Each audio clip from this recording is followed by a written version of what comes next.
Məktəbəqədər təhsil sahəsində təhsil verənlərin hüquqları və vəzifələri. Təhsil verənlərin hüquqları bunlardır. Təhlükəsiz və normal iş şəraiti ilə təmin olunmaq, təhsil prosesinin təşkili və idarə olunmasında təhsil layihələrində iştirak etmək, idarəetmənin təkmilləşdirilməsi ilə bağlı təklifləri irəli sürmək, şərəf və ləyaqətinə hörmətlə yanaşılmasını tələb etmək, təhsil prosesində tətbiq olunan forma, metod və vasitələri sərbəst seçmək, mükafatlandırılmaq və təltif olunmaq. Məktəbəqədər təhsil sahəsində təhsil verənlərin vəzifələri isə bunlardır.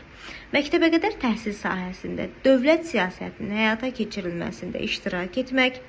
ixtisasını artırmaq, peşəkarlıq səviyyəsini yüksəltmək və attestasiyadan keçmək, dövlət təhsil standartlarına uyğun olaraq təhsil alanların zəruri bilik və həyati bacarıqlara yiyələnməsini təmin etmək,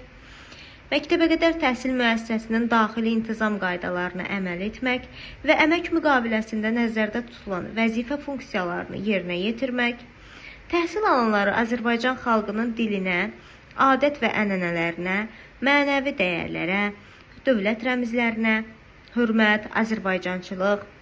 vətənpərvərlik ruhunda tərbiyə etmək, uşaqların şərəf və ləyaqətinə hörmət etmək, pedaqoji etika və əxlaq normalarına riayət etmək,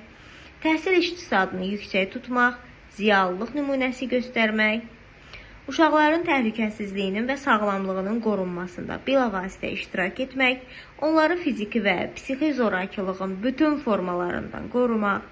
uşaqların təlim-tərbiyəsi və inkişafı ilə bağlı valideynlərlə əməkdaşlıq etmək, təhsil alanları müəyyən edilmiş təhsil standartları əsasında məktəb təlimini hazırlamaq,